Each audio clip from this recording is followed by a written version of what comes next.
Dans la grosse enquête, il n'y a pas de pitié, les résultats sont là. Nous sommes allés dans le Kassavumbu, les deux Congos. On va aller en noir et blanc, c'est votre passé. Nous sommes allés fouiller. Je suis rentré hier nuit, aux environs de 21h27. Voilà, on est en noir et blanc, c'est votre passé. Alors, 1900... Azaf, il a dit tout à l'heure, il a perdu ses parents très tôt. Mais ce qu'il ne vous a pas dit, moi je lui dis, c'est que lui, il était toujours dans le dos de sa maman jusqu'à l'âge de 7 ans. Gaïa, grand Gaïa. Dans le dos, sa maman ne mettait pas... Non. Le vrai, c'est ici, 7 ans. Toujours beau flotteur dans sa bouche. Tout ça, c'est graisse. Ça est là. 7 ans. Dans le dos de sa maman. Imaginez un bébé de 7 ans dans pain. C'est quel pain qu'on prend pour partager ça? Et il s'est pris débordé.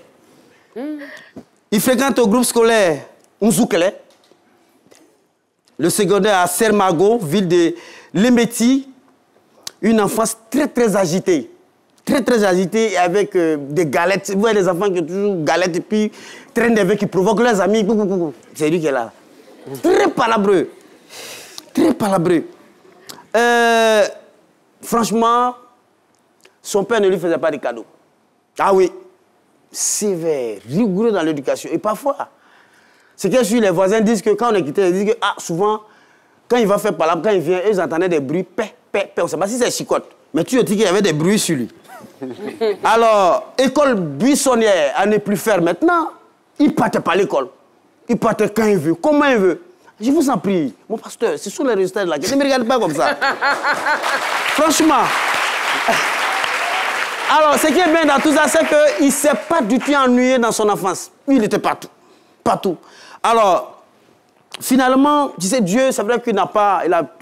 Il a vite perdu ses parents, mais Dieu lui a donné une chance qui est de rencontrer son père spirituel. Il a dit lui-même à Pointe-Noire, qui devient son père adoptif.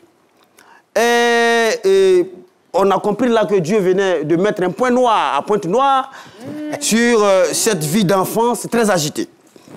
Il va commencer à chanter après avoir rencontré son père spirituel dans les églises. Et écoutez, il a parlé des chaussures, tout ça là. Il ne vous a pas tout dit. Au fait, quand son père spirituel devait venir à Abidjan pour continuer sa mission, il dit non, papa, je vais te suivre. Il dit non, non, non, reste là. Ton heure n'a pas encore sonné. Mais tiens ces chaussures, porte-les, et ces chaussures vont te guider là où je serai précisément.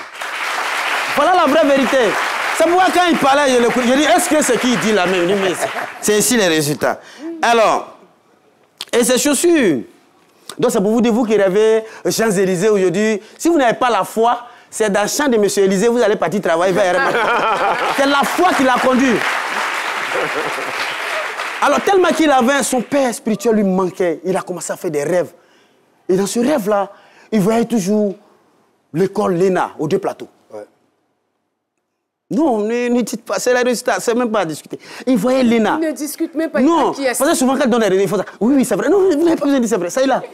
Alors, quand tu suis de tes résultats, on n'a pas... Alors, il voyait toujours Léna, le quartier de Léna, dans ses rêves. Pendant qu'il ne savait même pas qu'il allait venir à Abidjan un jour. Alors, il va finalement venir à Abidjan.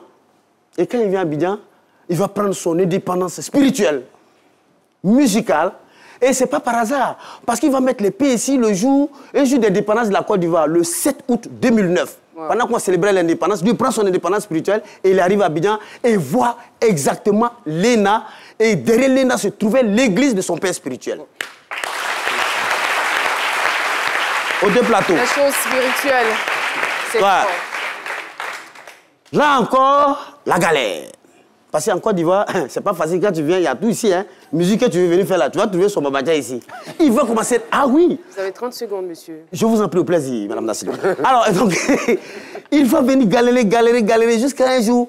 Il a commencé à chanter, on a commencé à le connaître un peu. Un jour, il va acheter garba. On met huile dans sachet avec poisson, tout. Et puis, il y a une fan qui chante, vous connaissez les fans là. Azaf du ciel, je t'adore. Il va empocher huile là, huile chaude. Donc, ça va traîner. Pendant que lui chauffe le pied, Arel aussi pique la cuisse. Mais le fan est là, il aime l'artiste, mais il ne voulait pas avoir honte. Et il va de cette souffrance. Et c'est quelqu'un de très, très courageux, ce qu'on nous a dit, très, très courageux. C'est ce grand mangeur de spaghettis, c'est Diallo à l'époque. On ne va pas rentrer dans les détails. Chaque fois, Diallo, il faut mettre avec Rognon, c'est lui qui est là. Et c'est ce grand exemple du ciel qu'on reçoit aujourd'hui. Mais Caro, vous savez, généralement, à la suite de la grosse enquête, il y a une leçon de moralité. Alors, vous savez, avec Azam du ciel, on dira que la foi, le courage et la persévérance vous font découvrir le royaume des cieux. Et c'est son exemple qui est là, c'est des exemples palpables qui est là. Voilà ainsi libellé, Madame Da Silva, les différentes péripéties qui ont miné cette grosse enquête. Et je voudrais saluer le général Foussine Dambélé. Au plaisir.